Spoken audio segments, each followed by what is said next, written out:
صحيح خالد، وأنا قلنا شيء قبل المباراة. أنا تفاجأنا باللاعبين، يعني خصوصا فجر والتغدويني، لأول مرة تعطاهم الفرصة ويلعبان كلاعبين أساسيين في مباراة مهمة، وهي يلعب تغدويني الجهة اليسرى وفجر في الجهة اليمنى. فجر هذا ليس مكانه، حتى مع ديبورتيفو يلعب في وسط الملعب. اليوم شفنا فريق وطني تائه، خصوصا في وسط الملعب، يلعب بدون وسط ملعب.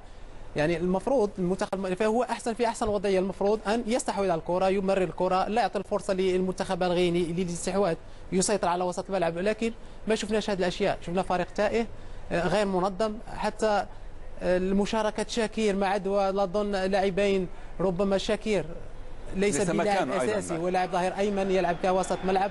زكي لو ما كانت عنده خيارات كنا ممكن نقول انه ربما هذه اخر خيارات، لكن عنده لاعبين، عنده نقاش كوسط لاعب وسط ملعب يؤدي بشكل جيد، لا مع المنتخب المحلي ولا حتى مع الوداد. عنده لاعبين كذلك.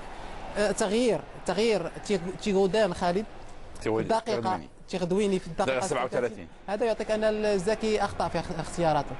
اولا حرق اوراق لهذا اللاعب، لانه يشركه من بدايه، يعني يخرجه في 35 دقيقه الاولى، لم يعطيه الفرصه. وقلنا ان من الصعب ان يلعب هؤلاء اللاعبين، لهم لاعبين اول مره يلعبوا في المنتخب، يلزمهم اول شيء يلعبون تدريجيا، يعطيهم فرصه تدريجيا، يلعبوا مباريات وديه. ممكن ان يشارك في الشوط الثاني من المباراه عندما تحسم او شبه تطمئن على النتيجه، بعد ذلك يعطيهم الفرصه. الان شفنا فريق تائب مع خيارات خاطئه 100% لزكي.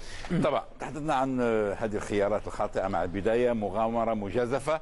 اليوم هدف مقابل لا شيء، لو كان الجمهور حاضر بكثافه ماذا كنا سنشاهد؟